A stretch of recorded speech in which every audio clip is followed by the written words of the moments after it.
Well, hi everybody, and welcome back to Shotlet Family Firewood. So this week I can't do what I originally planned to do because the skid loader developed a hydraulic leak. This hose right here, neither end of this hose is very good, but the metal fitting on this end cracked and it blowing oil all over. I looked it up and I can get this part, but it's $200, of course, probably just because of the metal part of the line. So we got to get that this week. If the hose wasn't in bad shape, I'd probably figure out how to put a splice in the hose and make it work. But because the hose is bad on both ends, guess it's worth spending the money now, so I'm not down again later. So anyway, what I want to do today is I want to head up to the tree shear, the fence line job that I'm doing for my dad. There's one elm tree left to cut up. So we're going to go get that elm tree just for something to do. But what I want to do is get some before and after pictures if I can. I'm really hoping that next year, as the kids are a little older, a little easier going, I'm really hoping that I can get back into advertising the tree shear to farmers to clean fence lines up during the winter. I used to do that 10 years ago or 12 years ago when I was working on the farm and we got slow in the winter time. I didn't have a wife and kids at the time, so anytime I wasn't at the farm, I could go run the skid loader. And at that point, I wasn't doing firewood. Now, I feel like I could probably get more jobs because now I can offer a credit for any firewood that I haul home. When I was first doing it, the farmers, I did some for the farmers, but they were kind of, they got equipment themselves. They thought they could kind of do it themselves cheaper. I did have some luck with the hunters, but now I think if I can go to the farmers and say that, I'll for $100 a load or something of wood that I take out of there, maybe I can give them a credit, something along those lines, $75 to $100 a load in the trailer. And maybe if we get some really good wood or something, really good logs, we can try and sell some to a mill as well. Knowing what I know now about firewood and stuff, those logs are all worth something. And if I'm going to get paid by the landowner to cut the trees, if I take something back from there, I have no problem giving them a credit. So I'd like to build that up, given if I have some time. So I want to get some good before and after pictures for marketing. So anyway, the boys and I are going to go up there. We got to grab a bale of bedding for the pigs, and then we'll get out to the fence line job. So what we're going to do is, I knew I left this one elm tree here. It didn't fit on the trailer. And so as long as I got the truck, I brought a saw. The boys are playing in the snow. We're going to cut up this pretty nice elm here. Right behind it, there's a little mulberry that'll have a couple of pieces that we can use. And then if we decide we want a little bit more in the truck, there's a decent box elder right there. We can get a few more rounds in the truck just to top it off. Anyway, it's still cold out here. It's only, I don't know, 15 degrees or something now. So it's not terrible, but it's still a bit chilly. And the kids won't last all day, so we better get after it. So we have the Husqvarna 445. We got that fueled up, warmed up a little bit already. This is that elm, pretty decent size elm, and should get some pretty decent rounds out of that. And then that mulberry right behind it. And we got the bale of bedding in there, so we don't have a big truck to start with, big cargo box to start with on this truck. And then we took up some of it with the bale of bedding. So we'll see how much we have room for, but let's get after it. We have our gram stick, and we're going to use that once we get we're gonna go through and delimit, and then we'll mark it out and cut our rounds.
That's why you bring two saws.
bottom is all cut up. Everything we're gonna bother cutting up anyway. I got the Husqvarna stuck, so I had to get the steel out, and as long as I had that one running, I just kept running with it. So we'll get this one loaded up, and then we'll address that mulberry right behind it.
All right, I know it's not much, but we got the boys out of the house. We got some in the truck, not as much as I thought it would be. But can you say see you later, Wyatt? See you later, Wyatt. See you later, guys. I hope you like this video. I hope you like this video. All right, let's get going. Bye. Okay, guys, so on this fence line job, the way we've done it in the past is all this brush and stuff we've burned, and that takes a while. I talked to my dad about possibly renting a chipper and chipping most of it. There may be a little more firewood we have to take out of here when we do that, but we can get a chipper up to 12 inches for $300 a day or something. So I think I convinced him to do that. But what I'm trying to show you right now is just how open it becomes. You know, we are inside already of where the last row of corn was last year. And there's going to be so much more sunlight and stuff. I'm going to try and sneak across on the other side and just show you how far it hangs over. But this is a little bit of the after.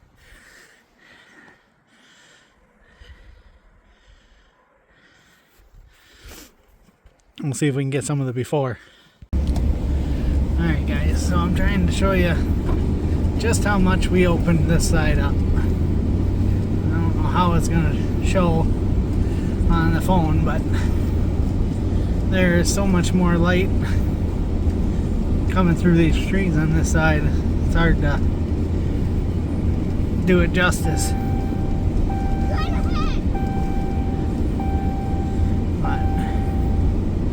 There's definitely a couple more we want to get as we get the brush cleaned up. But once we get to the end here, I'm going to sneak you to the other side and just show you how much, see if we can see the difference.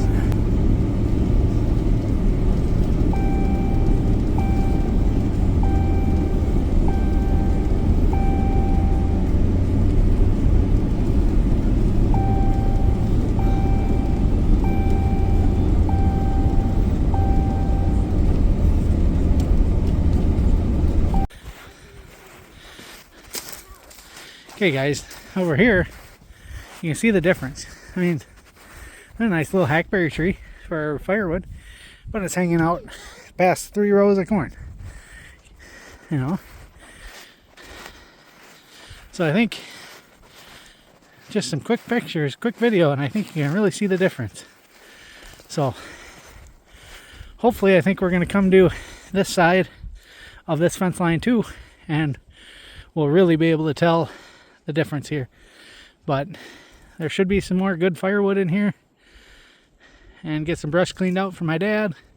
It's a win-win for everybody. So, all right, guys.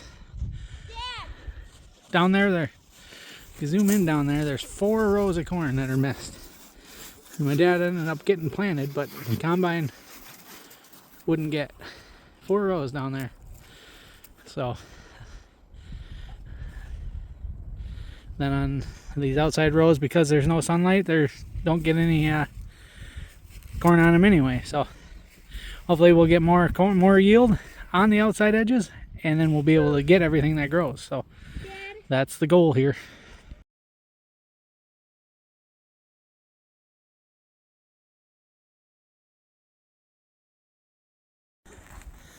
You can see down there where Wyatt's walking, but down through the middle there, that used to be a path for the cows to come out and graze from this farm. It is so overgrown in there, you couldn't walk through there if you wanted to. Oh, Wyatt is struggling. You okay, bud? Yeah. So, all right, guys, that's it. We're gonna call it a day here because that's really all I had time for. I took my kids over to my brother's. We pulled them around on the sleds behind a 4-wheeler, and they had a blast. But now it's time to do showers and get ready for the week. So I'll hopefully go and get my part tomorrow, or at least order it. Hopefully they'll have it in a day or two.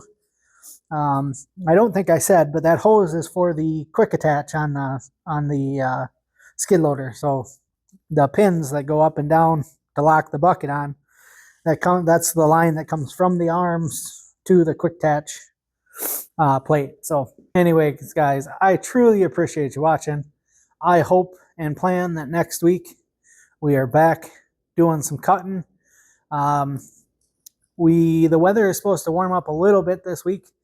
Maybe we'll get some snow to melt in the wood yard. The wood yard is a mess. Every pile of logs I have is in a snowdrift, and without the skid loader to move the snow or the logs, I can't do much out there the way it is either. So we need to get the skid loader fixed. That's priority number 1. So again, thanks for watching. We'll see you on the next one.